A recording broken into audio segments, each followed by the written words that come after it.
Every one of us, all of our lives, have tried to think of something they can do that will change the world.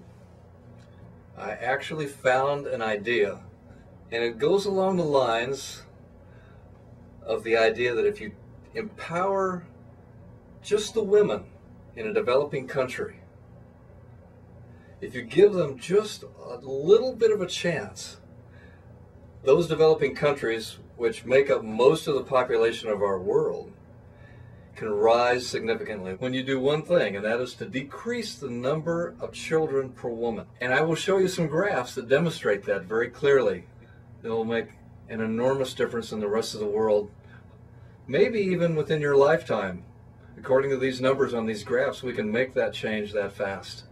The first graph that I would like to show is very telling. What I will do is I will graph children per woman, or total fertility, along the bottom, so that you can watch those countries that have the most children per woman or the least children per woman and see how it changes over time from about 1950 to 2007. I would like to point out three countries that are rather demonstrable, and that would be India, China, the United States. Just to give you some background of this graph, the yellow is the whole Western Hemisphere. Soviet Union, Europe, Scandinavia is the orange color.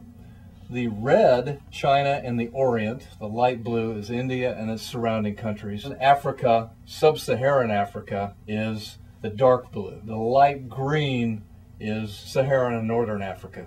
Let's watch what happens from 1950 right here, where you can see that most of the countries of the world are grouped around 5 to 8 or more children. Lots and lots of children per person. I'm going to run this and show us what happens from 1950 to 2007. And as you can see, China and India bounce around here, and China takes off, and India starts rising. And that happens when they get around 2 or just over 2 children per person. Most of the European countries have come way up, including South Korea, Japan, because they have the lowest number of children per woman. But notice what happened to this cluster of dark blue sub-Saharan African countries. They have stayed down here at the very bottom of the earning scale because they continue to have the most children per woman. Now, obviously, when you change the amount of income per every man, woman, and child per person in the country, everything else follows to a large extent. Their drinking water, their food supply, their health facilities, their housing, everything rises. Let's graph some other things here. How about infant mortality rate? Infant mortality is dropping as the number of children per woman drop. Let's look at another parameter here. Life expectancy at birth. We've got most everybody down here. India's here, China's here, sub-Saharan Africa at the bottom, European countries at the top, United States is here. Let's watch what happens from 1951 to 2007 as the number of children per woman changes. Watch China scream ahead. Watch India drive itself up towards the top of life expectancy by coming to this end of the graph, close to 1 to 2 children per woman. Life expectancy really stretches the top of the graph.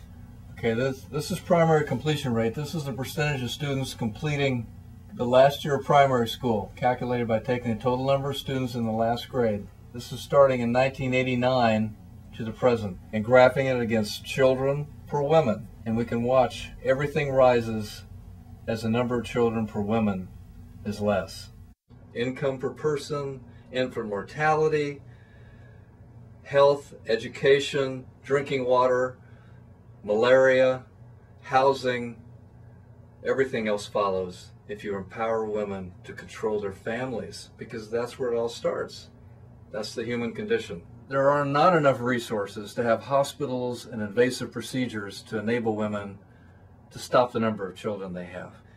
Can we do something about this? And can we make some inroads by making small changes that are affordable, that can be taught to everyone in the world so that they can help themselves out of that situation? How can we do that?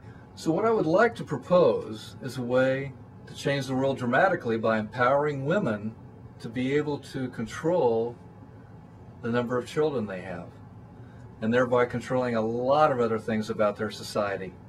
By not myself doing it, but teaching local practitioners how to do this. This is something that local doctors and other practitioners can learn to do. And without abortions, without drugs, without anesthesia, without incisions, without hospitals, without even electricity, I can empower these women to control the number of children they have by placing a small device in each of the tubes. But I have to give them the device to do it with. It's a very small device made of high-tech but very simple materials. And the methodology is very simple. And this is a method that's been used hundreds of thousands of times throughout the world in hospital settings, of course. I've shown that I can do this particular procedure in the field without electricity, and it works well. If I can teach this to local practitioners in the mountains of the Philippines, I can teach it to anyone. And it is a device called the Assure device that's made in one place in California. And yes, it's new, but it's produced very efficiently. And I would like to find a way that we can procure a lot of these devices and spread them throughout the world. My name is Henry Bishop. I am a private obstetrician in Kansas City, Missouri, and this is my idea to change the world with a very small thing.